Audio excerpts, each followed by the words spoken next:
Elle surplombe la campagne de Licques et ses alentours. L'abbatiale, fondée au début du Moyen-Âge, dévastée une première fois par les Anglais, puis anéantie, renaît de ses cendres au XVIIIe siècle.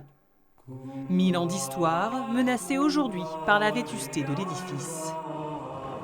On voit bien ici. Il y a des fissures qui apparaissent, là, mais je sais pas, il faudra faire expertise pour voir si c'est superficiel ou si ça atteint, voir si c'est dans la masse la structure. Au-dessus des voûtes, sous une charpente en partie d'époque, la nature a repris ses droits. Il y a les fenêtres de toit qui ont été cassées aussi avec les intempéries. Donc il a fait rentrer les pigeons qui eux, forcément, se sont installés, ont imprégné les lieux et causent déjà aussi beaucoup de dégâts. Entre les ardoises chassées par les intempéries et la faîtière qui se décolle, l'intégralité de la toiture doit être rénovée. Mais c'est au pied de l'abbatiale que l'urgence est la plus grande. Mettre sa main facile. 130 000 € pour refaire uniquement les sous-bassements. Ouais. Donc je pense que c'est la première chose qu'on va aborder, parce que c'est l'élément qui met peut-être le plus en péril l'édifice. Ah oui. Triste constat pour un monument en éternelle reconstruction. Pendant la Révolution, les travaux de la façade ont été interrompus, faute de financement.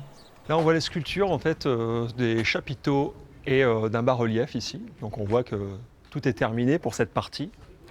Par contre, ici, on voit que cette partie-là n'a pas été terminée. Donc on voit que le démarrage d'un chapiteau, mais le travail s'est arrêté là. Ça fait mal au cœur de voir un joyau, j'ai envie de dire, pour une commune comme ça, une commune rurale, un joyau qui part comme ça avec le temps, quoi. Longtemps retardée, la restauration de l'abbatiale, classée monument historique, a été votée en novembre dernier en conseil municipal. On vient de faire une cantine, on a fait l'assainissement complet de la commune. Et aujourd'hui, il est temps de s'occuper de l'abbatiale. Ça correspond à une demande des habitants. Et c'est une nécessité pour nous de maintenir un capital historique. Le chantier, d'un coût de 2 millions d'euros, va démarrer au printemps 2026 et s'étaler sur une décennie.